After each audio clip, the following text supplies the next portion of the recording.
en las vastas y tumultuosas páginas de la historia, donde el eco de imperios caídos resuena aún en los corredores del tiempo, existen destinos que no solo concluyeron, sino que se estrellaron contra las rocas de la ignominia, dejando tras de sí una estela de asombro y horror.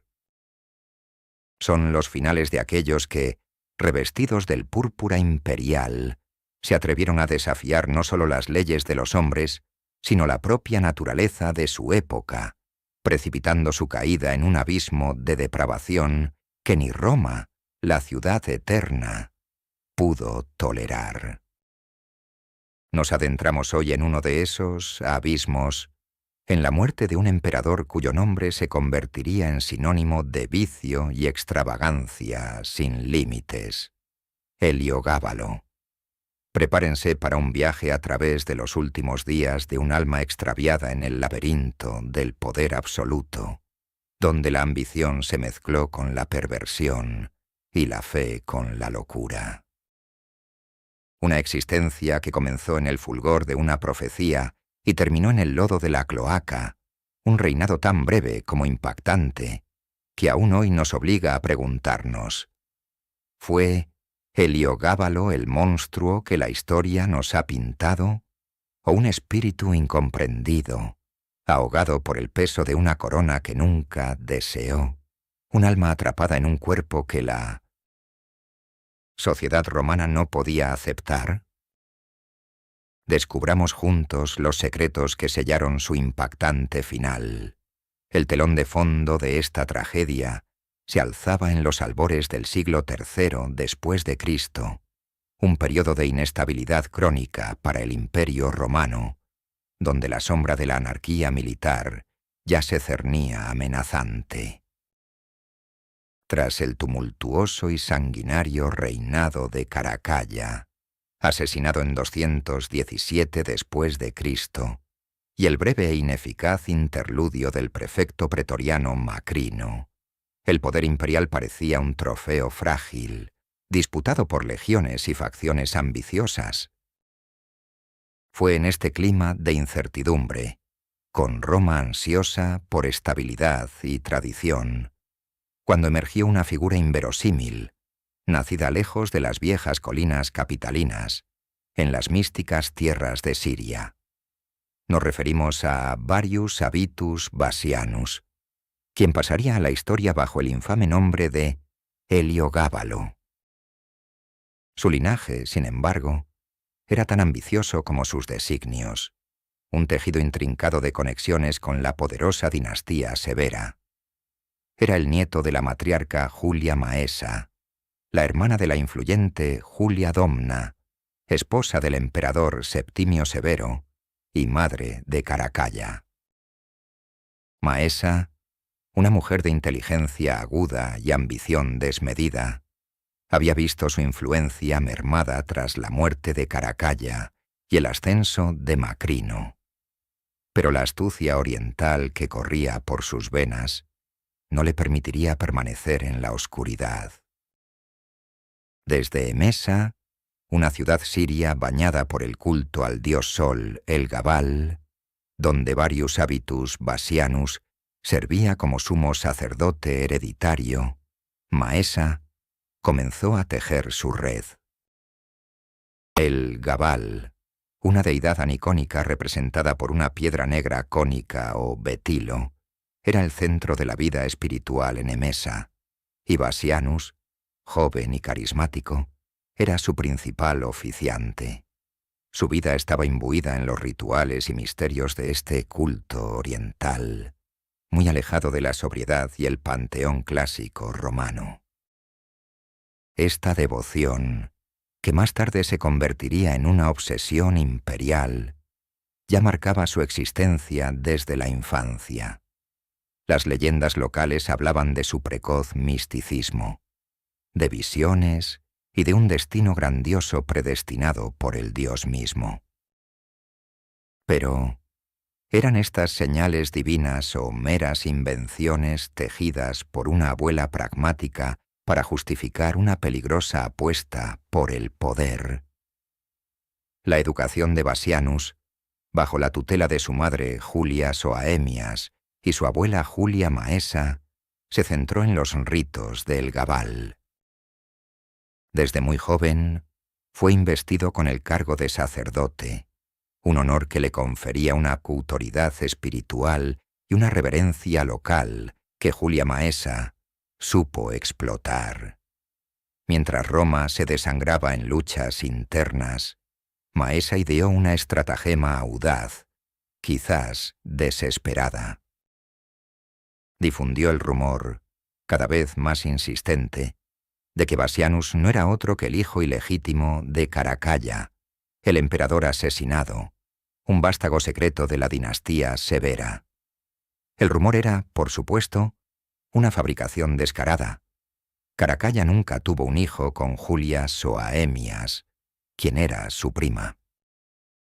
Pero en tiempos de crisis y desinformación, una mentira bien contada podía prender como yesca en un campo seco. El legio Tercera Gallica, acuartelado cerca de Emesa, se convirtió en el objetivo principal de la manipulación de Maesa. Astuta, se acercó a los soldados, apelando a su lealtad a la memoria de Caracalla y ofreciendo generosas sumas de dinero, forjadas por la riqueza acumulada de su familia. Presentó a Bassianus, ataviado con sus vestiduras sacerdotales, joven, apuesto, y con el aura mística de su cargo, como el legítimo heredero, el verdadero hijo del amado Caracalla, el portador de la verdadera sangre imperial. La promesa de una recompensa sustancial, el descontento con el gobierno de Macrino y la nostalgia por los severos convencieron a la legión. El 16 de mayo de 218 después de Cristo, a la tierna edad de 14 años, Varius Avitus Bassianus fue aclamado como emperador por las tropas, adoptando el nombre dinástico de Marcus Aurelius Antoninus, y más tarde sería conocido por el epíteto del dios que servía, Heliogábalo. El ascenso al poder no fue un paseo triunfal. Macrino, alertado del levantamiento, movilizó sus fuerzas. La confrontación fue inevitable. La batalla de Antioquía, librada el 8 de junio de 218 después de Cristo, fue un punto de inflexión sangriento. Las tropas de Macrino, aunque superiores en número, estaban desmoralizadas y mal dirigidas. Heliogábalo, con la audacia de la juventud y el respaldo ferviente de la Legio Tercera Gallica, observó la contienda. Se cuenta que en un momento crítico de la batalla, cuando sus propias tropas vacilaban, Julia Maesa y Julia Soaemias, sus abuela y madre, se lanzaron al frente de la batalla, arengando a los soldados, inspirándolos con su coraje y su presencia, recordándoles las promesas y el linaje que defendían. Su intervención fue decisiva. La moral de las tropas de Macrino se quebró. El emperador huyó, solo para ser capturado y ejecutado poco después. La victoria fue total. El camino a Roma estaba abierto para el joven sacerdote emperador. La noticia de su victoria se extendió por el imperio como un incendio forestal. Roma, cautelosa, pero cansada de la inestabilidad, se vio obligada a reconocer al nuevo César. El Senado, un cuerpo que se había acostumbrado a la sumisión bajo emperadores militares, ratificó el nombramiento, aunque con una inquietud palpable. La llegada de un emperador oriental, un sumo sacerdote de un culto extranjero, con un pasado turbio y un presente inestable, ya presagiaba tiempos extraordinarios. ¿Sería este joven, ascendido al poder por la ambición de sus parientes y la promesa de oro, el salvador que Roma necesitaba o el catalizador de su propia ruina? Qué oscuras pasiones, y qué desvaríos se escondían tras la fachada de este adolescente, cuyo dios Sol se preparaba para eclipsar a Júpiter mismo. La respuesta, como un eco de fatalidad, no tardaría en revelarse con una magnitud espantosa. Con la corona imperial firmemente asentada sobre su cabeza, aunque más por la voluntad de su abuela y el filo de las espadas pretorianas que por un derecho inmutable, Heliogábalo emprendió el viaje a Roma. Su llegada no fue la de un conquistador tradicional. Desde el principio, sus acciones y su persona misma comenzaron a tejer un tapiz de escándalos y provocaciones que chocarían frontalmente con la austera moral romana y sus tradiciones.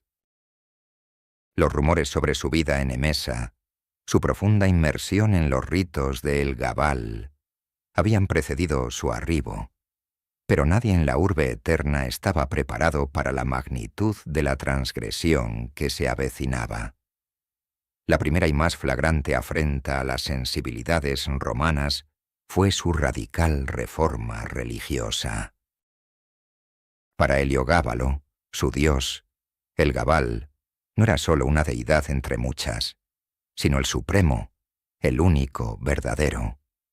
Su objetivo no era simplemente añadir a El Gabal al panteón romano, sino elevarlo por encima de todos, incluso del mismísimo Júpiter Optimus Maximus, el padre de los dioses y protector de Roma. Esto era anatema.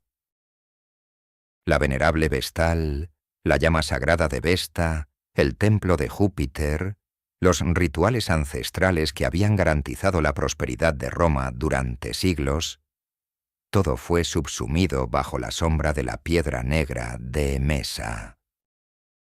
Se construyó un suntuoso templo, el Elagabalium, en el Palatino, diseñado para albergar el betilo sagrado, traído con gran pompa desde Siria.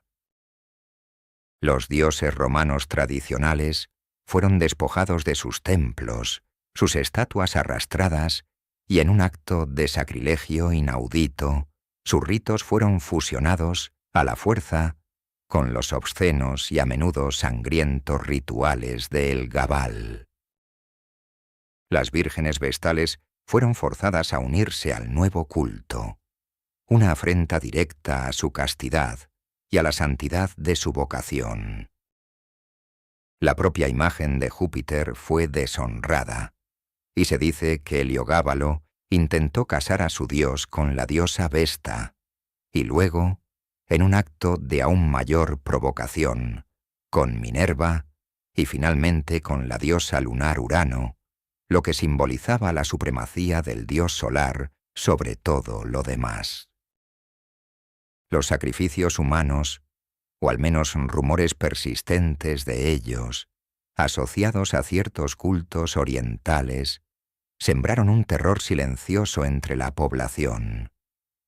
Pero las transgresiones de Heliogábalo no se limitaron al ámbito religioso. Su vida personal, exhibida con una desvergüenza asombrosa, se convirtió en una constante provocación. Se casó 5 veces en menos de 4 años, no solo con mujeres nobles romanas, sino, de manera impactante, con hombres. Su matrimonio más notorio fue con un esclavo griego, Hierocles, a quien elevó a una posición de poder inmensa, dándole el título de emperatriz consorte. Se dice que Heliogábalo se refería a Hierocles como su marido, y que él mismo se presentaba como la esposa en esta unión.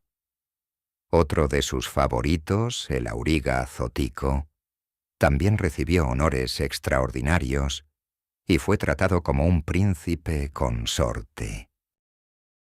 Estas uniones no solo eran chocantes para la moral romana, que condenaba el matrimonio homosexual, sino que eran una afrenta directa a la masculinidad romana, el ideal de virilidad y decoro que se esperaba de un emperador. Heliogábalo parecía deleitarse en desafiar estas normas, adoptando ropas y maquillajes femeninos, vistiéndose con sedas orientales y joyas, y caminando con una gracia que sus detractores consideraban afeminada. Los historiadores antiguos, como Dion Casio y Herodiano, lo describen como alguien que frecuentaba burdeles y tabernas en las afueras de Roma, buscando prostitutos y llevando una vida de libertinaje desenfrenado.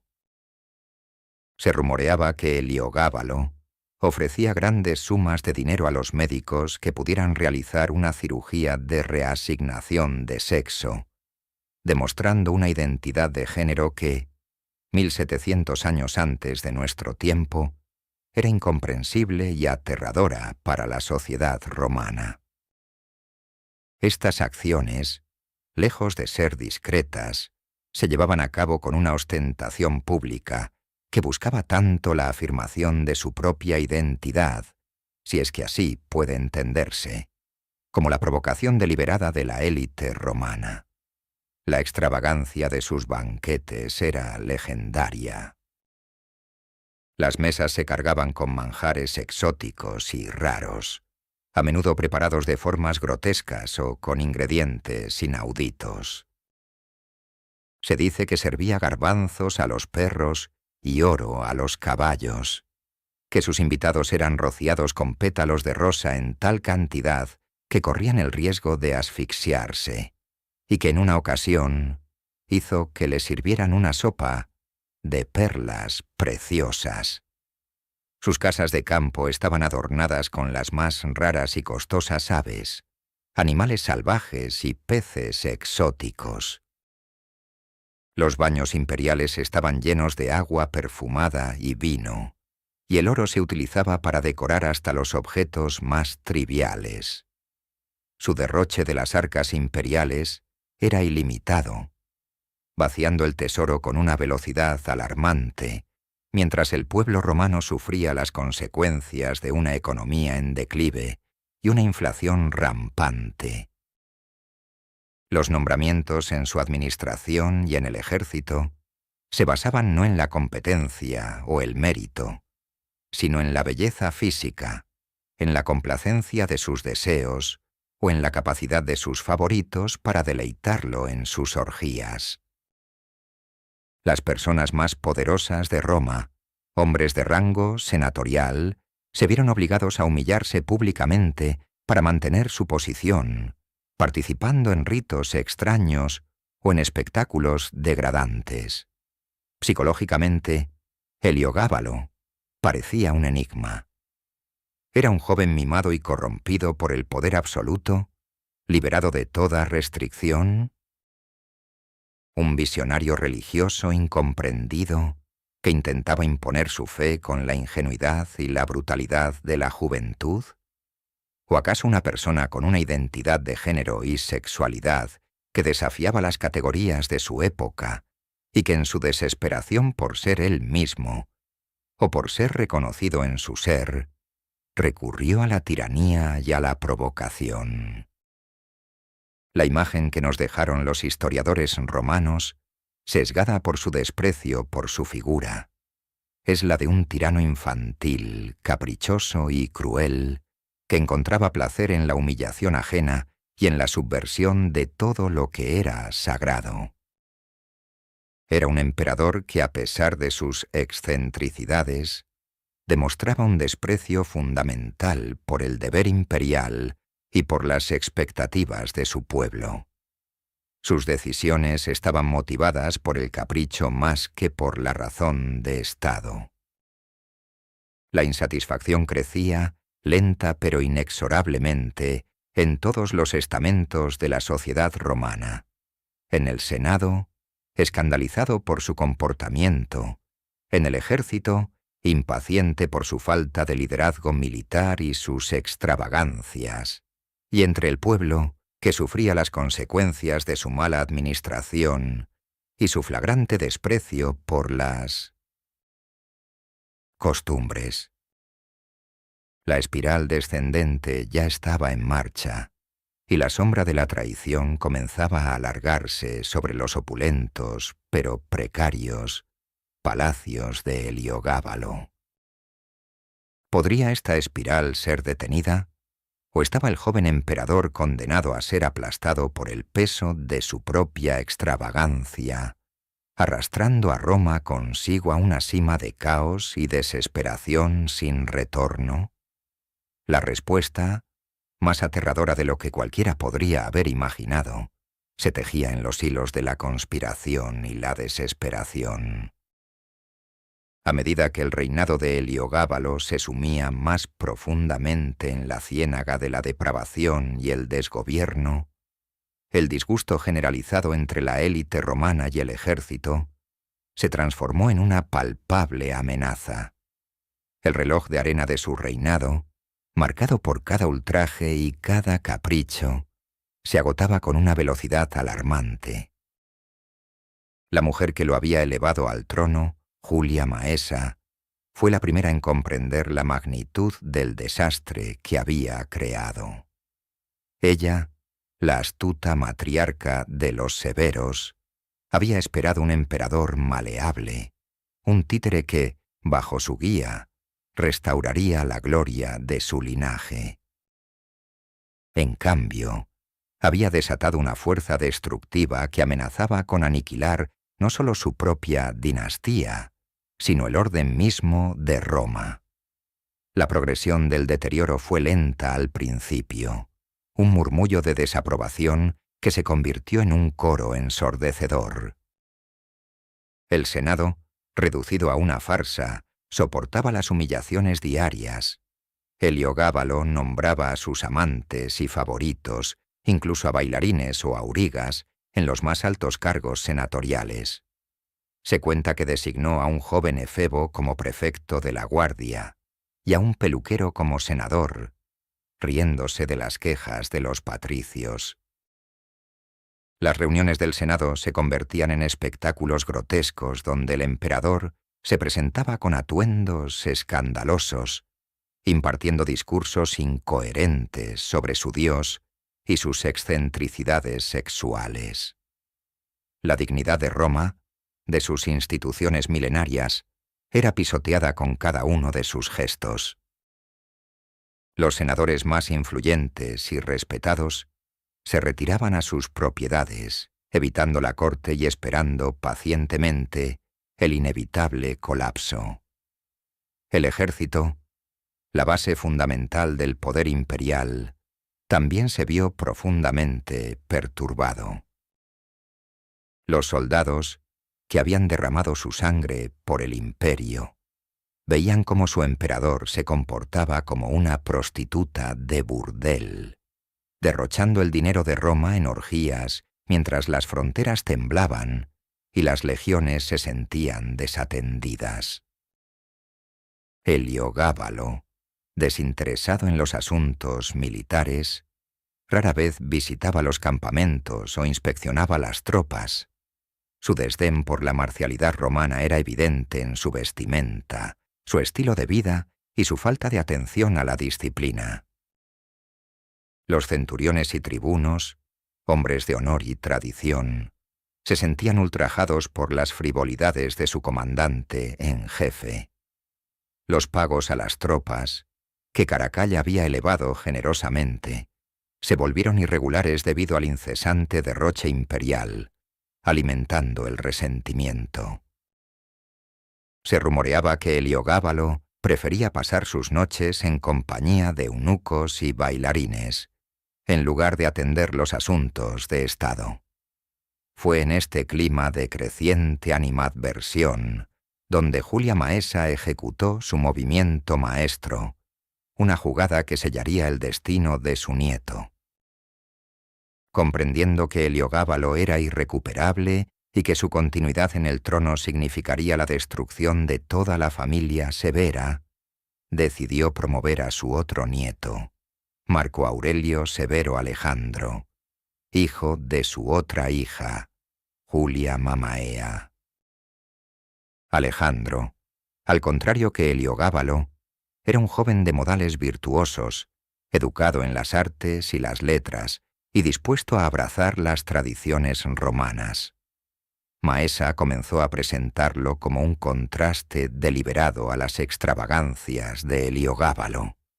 El plan de Maesa fue meticuloso y diabólicamente astuto.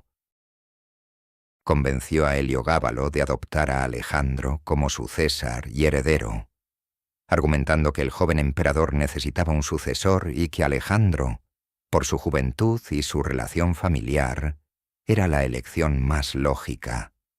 Heliogábalo, quizás cegado por su propia arrogancia, o quizás por un momentáneo capricho, accedió. El 10 de julio de 221 después de Cristo, Alejandro fue nombrado César. Este fue el punto de no retorno. Inmediatamente Maesa y Mamaea iniciaron una campaña de relaciones públicas para Alejandro, presentándolo como el epítome de la virtud romana, la antítesis de Heliogábalo. Lo hacían aparecer en público con frecuencia, con una toga modesta, participando en ejercicios militares y asistiendo a las asambleas del Senado, ganándose el favor de la Guardia Pretoriana y de la población en general. Heliogábalo, en su paranoia creciente, no tardó en darse cuenta de su error. La popularidad de Alejandro eclipsaba la suya. La gente se agolpaba para ver a Alejandro, mientras que abucheaban o se burlaban de él. Las legiones aclamaban a Alejandro con entusiasmo. El emperador intentó revertir la situación. Primero, intentó despojar a Alejandro de su título de César, pero la Guardia Pretoriana, cuya lealtad se había desplazado notablemente, se negó a obedecer. Luego, intentó asesinar a Alejandro en varias ocasiones, pero sus intentos fueron frustrados, a menudo por la intervención de Julia Maesa, que había colocado espías y protectores alrededor de su nieto favorito. En un acto de desesperación, Heliogábalo llegó a inventar la noticia de la muerte de Alejandro, solo para salir a la calle y descubrir que la Guardia Pretoriana se había amotinado y se dirigía al palacio. La tensión alcanzó su punto álgido a finales del año 221 y principios del 222 de Mito Executo. Heliogábalo se volvió más errático y cruel. Mandó ejecutar a cualquier persona que mostrara la más mínima señal de simpatía por Alejandro o de deslealtad hacia él. El aire en Roma se volvió irrespirable, cargado de miedo y presentimientos de una inminente purga. Los banquetes se tornaron más extravagantes, sus ritos a El Gabal más forzados, como si al intensificar su desafío pudiera exorcizar las fuerzas que se cerraban sobre él. Su aislamiento era casi total. Incluso su propia madre, Julia Soaemias, que al principio le había apoyado en sus excesos, comenzó a distanciarse, aunque siguió a su lado, quizás por lealtad familiar o por la fatalista convicción de que su destino estaba ligado al de su hijo. El reloj inminente no solo marcaba el tiempo para Heliogábalo, sino para todos los que se habían visto envueltos en su reinado. La sombra del verdugo no era solo una figura abstracta, era la propia Guardia Pretoriana, los soldados de élite de Roma, cuya lealtad había sido la base del poder imperial. Habiéndolos colmado de oro y privilegios al principio de su reinado, Heliogábalo había logrado corromperlos, pero no comprar su lealtad eterna. Su impiedad religiosa, sus matrimonios sacrílegos, sus nombramientos absurdos y, sobre todo, su desprecio por la dignidad romana, habían agotado la paciencia incluso de los hombres más cínicos y mercenarios. El contraste con Alejandro, un joven que prometía un retorno a la virtud y la tradición, era demasiado marcado para ser ignorado. El pretorio cansado de las extravagancias y temeroso por su propia posición en un imperio que se desmoronaba, se había convertido en el instrumento inevitable del destino. ¿Podría el sol de Emesa, el dios de Heliogábalo, ofrecerle alguna salvación en sus horas finales, o ya era demasiado tarde, y las sombras de su propia locura lo arrastrarían hacia el abismo de su destrucción definitiva? La respuesta a esta pregunta no se haría esperar, teñida de sangre y desesperación. La noche del 10 de marzo de 222 después de Cristo. Se cernía sobre Roma con una pesadez ominosa, cargada con el presagio de una tormenta que estallaría al amanecer. Heliogábalo, quizás instintivamente, percibía el cerco que se estrechaba a su alrededor, una sensación de fatalidad que ninguna de sus bacanales o ritos podría disipar. Los últimos días habían estado marcados por una paranoia extrema. Había despedido y castigado a guardias, había intentado una vez más desacreditar y eliminar a Alejandro, había arremetido contra Julia Maesa y Julia Mamaea, acusándolas de conspirar contra él, y había incluso intentado ordenar a las tropas pretorianas que arrestaran a Alejandro, solo para encontrarse con una resistencia cada vez más abierta y, finalmente, con una insurrección latente. El día anterior, Heliogábalo había visitado el campamento pretoriano, probablemente con la intención de restaurar su autoridad o de apaciguar a los soldados con promesas de nuevas donaciones. Pero la tensión era palpable.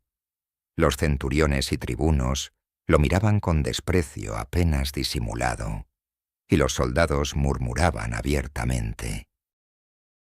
La lealtad de la guardia pretoriana se había inclinado decididamente hacia Alejandro Severo.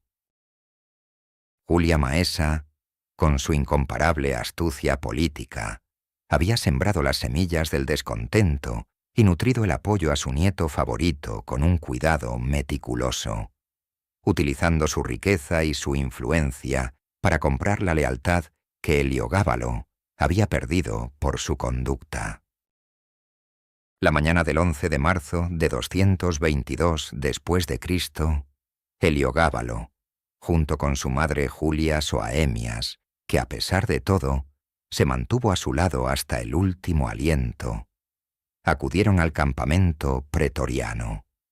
No era una visita de rutina, sino una confrontación inevitable. Los soldados habían exigido ver a Alejandro, y Maesa había dispuesto que ambos jóvenes, el emperador y su César, aparecieran ante la guardia. El ambiente en el campamento era electrizante, cargado de una expectativa violenta. El clamor por Alejandro fue ensordecedor, mientras que Heliogábalo fue recibido con un silencio sepulcral, o peor aún, con abucheos y gritos de desprecio. La humillación era pública y rotunda. Heliogábalo, en un último y desesperado intento por reafirmar su autoridad, ordenó el arresto y la ejecución de algunos de los principales líderes pretorianos que habían mostrado su lealtad a Alejandro. Pero sus órdenes cayeron en oídos sordos. La guardia, ya completamente sublevada, se negó rotundamente. Fue en ese momento cuando la situación estalló. La furia contenida de los pretorianos se desató en una orgía de violencia. No querían más al emperador afeminado, al sacerdote de un dios extraño, al tirano que había deshonrado a Roma. Querían un emperador romano, un militar, un hombre que encarnara las virtudes tradicionales. El caos se apoderó del campamento. Los soldados, armados y enardecidos, se abalanzaron sobre Heliogábalo y su séquito. El joven emperador, que hasta entonces había vivido entre lujos y fantasías, se encontró de repente confrontado con la brutalidad de una turba enfurecida. No hubo espacio para súplicas, ni para discursos, ni para sus extraños rituales. La muerte no llegó en un lecho suntuoso ni en medio de un sacrificio. Llegó en el barro de un campamento militar, entre el estruendo de los gritos y el acero desnudo. Los historiadores antiguos, Dion Casio y Herodiano, nos ofrecen detalles escalofriantes de la escena. Heliogábalo intentó huir, buscando refugio en los aposentos de las mujeres, quizás en los brazos de su madre, Julia Soaemias. Pero los pretorianos lo persiguieron implacablemente. No se le dio piedad. Lo arrastraron de su escondite, lo golpearon con puños y armas. La ira de los soldados no tenía límites. Lo apuñalaron repetidamente, su sangre tiñendo el suelo del campamento. Julia Soaemias, su madre, que había compartido sus locuras y sus ambiciones, fue asesinada junto a él, un testimonio de la despiadada eficiencia de la revuelta. No hubo tiempo para últimas palabras, solo para estertores y el frío abrazo del hierro. El ensañamiento no terminó con sus muertes. El cadáver de Heliogábalo fue arrastrado por todo el campamento, ultrajado y mutilado por los soldados. No era suficiente que muriera. Debía ser deshonrado de la manera más pública y brutal posible. La indignidad de su reinado debía reflejarse en la ignominia de su final. Su cuerpo, desnudo y ensangrentado, fue luego arrastrado por las calles de Roma, una ciudad que había soportado sus extravagancias con una mezcla de horror y fascinación. La Vía Sacra, la misma calle por la que los emperadores victoriosos desfilaban en triunfo, fue el escenario de su humillación final. El populacho, que antes había sido sometido a sus caprichos, ahora se sumaba al escarnio, lanzando insultos y objetos a sus restos. La furia colectiva estalló con una intensidad pocas veces vista. Finalmente, el cuerpo de Heliogábalo, cargado con una piedra para asegurar su hundimiento, fue arrojado al río Tíber, el río sagrado de Roma. Era la máxima deshonra para cualquier romano, una condena al olvido y a la negación de una tumba.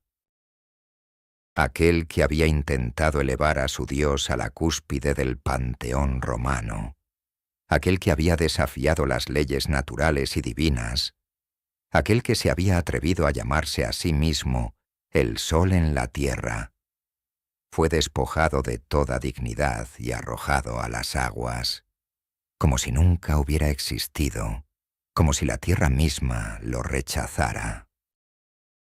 Fue una muerte que no solo marcó el fin de un hombre, sino el violento rechazo de una era de excesos, un clímax brutal que resonaría a través de los siglos como un sombrío recordatorio de los peligros del poder sin límites y de la intransigencia cultural. El misterio de su verdadera identidad, de sus motivaciones más profundas, se hundiría con él en las turbias aguas del Tíber, dejando tras de sí solo un eco de su escándalo y una pregunta persistente. ¿Qué impulsó a este joven emperador a tal grado de desafío? ¿Y qué verdades, quizás incómodas, se perdieron en la narrativa de su ignominiosa caída? El eco del chapoteo de un cuerpo imperial arrojado al Tíber resonó más allá de las orillas del río, marcando el fin de una era de aberraciones y el comienzo de una nueva, aunque incierta, estabilidad. La noticia de la muerte de Heliogábalo y su madre, Julia Soaemias, se propagó como un incendio, llevando consigo una mezcla de alivio, euforia y una dosis de temor por las posibles repercusiones. La primera y más inmediata consecuencia de su asesinato fue la formalización de la damnatio memoriae, una condena póstuma por la cual se borraba la existencia del emperador de todos los registros oficiales. Su nombre fue raspado de las inscripciones, sus estatuas fueron derribadas y mutiladas, sus decretos anulados. No era suficiente que estuviera muerto, era imperativo que se le borrara de la memoria colectiva, como si su reinado hubiera sido un mal sueño que Roma deseaba fervientemente olvidar. Sus retratos, que a menudo lo mostraban con una exuberancia andrógina y vestimentas orientales, fueron desfigurados o destruidos. En algunos casos, su cabeza fue reemplazada por la de Alejandro Severo, un acto simbólico de la restauración del orden. La reacción del Senado fue de un alivio palpable. Los senadores, que habían soportado en silencio y con humillación las excentricidades de Heliogábalo, ahora se apresuraban a ratificar a Alejandro Severo como el nuevo emperador, el restaurador de la dignidad romana. Con la muerte de Heliogábalo, la posibilidad de un retorno a las prácticas tradicionales y al respeto por las instituciones se hacía real. Se dictaron leyes para revertir las políticas más controvertidas de Heliogábalo, como la prohibición de su culto a El Gabal y la restauración de los ritos ancestrales romanos. El Elagabalium, el ostentoso templo dedicado al dios Sol de Emesa en el Palatino, fue despojado de sus símbolos y de la piedra sagrada, que fue devuelta a Siria, y el templo fue reconvertido o destruido. Los sacerdotes de El Gabal fueron expulsados de Roma, y los ritos orientales que Heliogábalo había intentado imponer fueron proscritos. Era una purga completa de todo lo que él había representado. En el campamento pretoriano, la atmósfera era de triunfo y de la asunción de un nuevo poder. Los pretorianos, ahora convertidos en los verdaderos hacedores de reyes, habían demostrado su supremacía. Tras el asesinato, aclamaron a Alejandro Severo como su único y legítimo emperador. Su ascenso al trono fue relativamente pacífico, protegido por la influencia de Julia Maesa y Julia Mamaea, quienes se convertirían en las verdaderas regentes del joven emperador, de apenas 13 años. Maesa, con su astucia, había logrado sortear una crisis dinástica, garantizando la continuidad de su familia en el poder, aunque al precio de sacrificar a uno de sus propios nietos. El destino del cuerpo de Heliogábalo y de su madre se convirtió en un símbolo de su infamia. No se les concedió un entierro digno, ni siquiera la pira funeraria reservada para los emperadores. Sus restos, una vez profanados y arrastrados, fueron arrojados al Tíber, una condena absoluta al olvido y al no ser. Esta última indignidad fue un mensaje claro para el pueblo romano. Aquel que había profanado su religión, sus costumbres y su moral, no merecía ni siquiera un lugar en su tierra sagrada. La ausencia de un monumento, de una tumba, hablaba más alto que cualquier edicto. Sin embargo, el vacío de poder dejado por la brutal muerte de Heliogábalo no estuvo exento de sus propias intrigas y desafíos. Si bien Alejandro fue aclamado, su juventud y la fuerte influencia de su abuela y su madre crearon una nueva dinámica en la corte. Julia Maesa, que había orquestado el ascenso de Heliogábalo y luego su caída, se convirtió en la figura más poderosa detrás del trono, una emperatriz sin corona, que manejaba los hilos del imperio a través de su dócil nieto. Julia Mamaea, la madre de Alejandro, también ejerció una influencia considerable, a menudo en conflicto con su propia madre, Maesa. Esta diarquía femenina, aunque trajo estabilidad inicial, también sembró las semillas de futuras tensiones en el reinado de Alejandro. La purga en la corte fue swift y brutal. Todos los favoritos de Heliogábalo, sus amantes, sus aurigas, sus bailarines, sus consejeros exóticos, fueron arrestados, torturados y ejecutados. Sus propiedades fueron confiscadas y sus nombres también fueron borrados.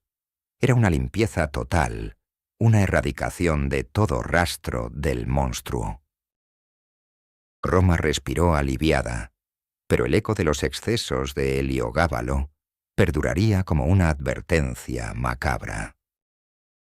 La muerte de Heliogábalo, por lo tanto, no fue solo el fin de un emperador, sino un punto de inflexión brutal en la historia de Roma, un recordatorio de que ni siquiera el poder absoluto podía sobrevivir a una afrenta tan completa a las costumbres y creencias de su tiempo. Dejó tras de sí no solo un vacío de poder, sino una profunda cicatriz en la psique romana, una historia de advertencia sobre la depravación que el poder ilimitado podía engendrar. Y, sin embargo, a pesar de la damnatio memoriae, cuánto de su infame legado se aferró a la memoria colectiva de Roma, y cómo influiría de manera sutil pero persistente en las decisiones de los futuros emperadores y en la creciente ansiedad de una sociedad que comenzaba a vislumbrar el crepúsculo de su propia grandeza. La respuesta a estas incógnitas residiría en los años venideros, mientras Roma intentaba curar las heridas de un reinado que había desafiado todo entendimiento. El Tíber, indiferente al peso de la historia que llevaba en sus aguas, continuó su curso, pero los ecos del reinado y la muerte de Heliogábalo persistirían, deformados por el tiempo y la propaganda, pero ineludibles. Su breve pero impactante gobierno, que duró poco menos de 4 años, 218 a 222 d.C., se incrustaría en la memoria colectiva como el arquetipo del emperador depravado, un punto de inflexión en la decadencia moral del Imperio Romano. La damnatio memoriae fue ineficaz para borrarlo. Al contrario, lo cimentó como una figura legendaria de la infamia. A corto plazo, su muerte trajo una ola de alivio y una aparente restauración del orden. Alejandro Severo, su sucesor, gobernaría durante 13 años bajo la estrecha tutela de su abuela Julia Maesa y su madre Julia Mamaea. Su reinado se caracterizó por un intento de retorno a las virtudes tradicionales romanas. Se restauraron los templos, se nombraron senadores respetables, se intentó sanear la economía y se buscó la paz en las fronteras. La figura de Heliogábalo se utilizó como el perfecto contrapunto, el antiemperador, para legitimar la rectitud y la piedad de Alejandro.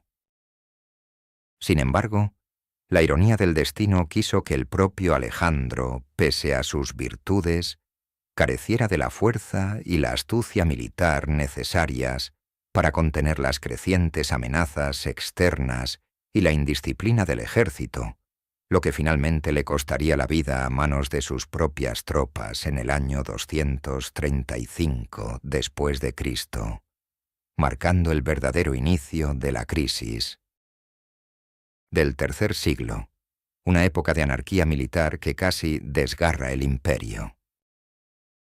La semilla de la inestabilidad que Heliogábalo había sembrado con su reinado de caprichos y el método de su muerte, a manos de los pretorianos, contribuyó hacia un patrón recurrente de emperadores ascendiendo y cayendo por la fuerza militar, acelerando la espiral de violencia y la fragilidad del poder.